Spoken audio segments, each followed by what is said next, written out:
ആത്മകഥാ വിവാദം കത്തിനിൽക്കെ സിപിഐഎം സംസ്ഥാന സെക്രട്ടേറിയറ്റ് യോഗം ഇന്ന് ഇ.പി. ജയരാജനിൽ നിന്ന് വിശദീകരണം തേടും. പാലക്കാട് ഉപതെരഞ്ഞെടുപ്പിന് ശേഷം തുടർ നടപടികളിലേക്ക് കടക്കാൻ പാർട്ടി.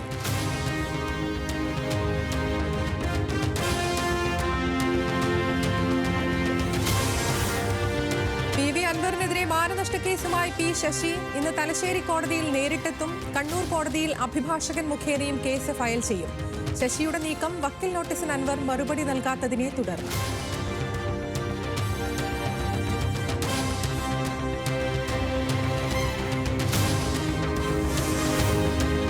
വയനാട് ദുരന്തത്തിൽ സ്വമേധയാ എടുത്ത ഹർജി ഹൈക്കോടതി ഡിവിഷൻ ബെഞ്ച് ഇന്ന് വീണ്ടും പരിഗണിക്കും. ദുരന്തത്തെ ദേശീയ ദുരന്തമായി പ്രഖ്യാപിക്കാൻ കഴിയില്ലെന്ന കേന്ദ്ര നിലപാടിൽ കോടതി വിശദീകരണം തേടിയേക്കും.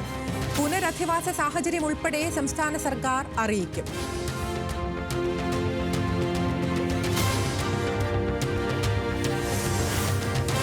മണ്ഡലകാല തീർത്ഥാടനത്തിന് ശബരിമല നട ഇന്ന് തുറക്കും. വൈകിട്ട് 5 മണിക്ക് പി.എൻ. മഹേഷ് നമ്പൂതിരി നട തുറന്ന് ദീപം തെളിയിക്കും. പുതിയ മേൽശാന്തിമാർ സ്ഥാനാരോഹണം ചെയ്യും. ഉച്ചയ്ക്ക് 1 മുതൽ പമ്പയിൽ നിന്ന് സന്നിധാനത്തേക്ക് ഭക്തർക്ക് പ്രവേശനം അനുവദിക്കും.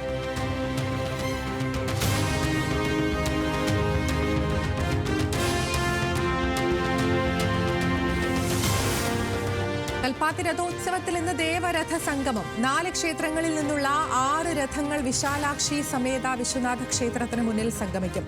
പാലക്കാട് താലൂക്കിൽ ഇന്ന് പ്രാദേശിക അവധി.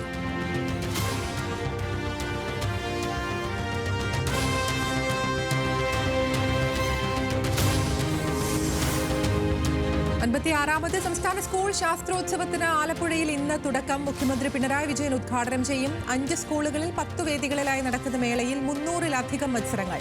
18-ന് സമാപനം.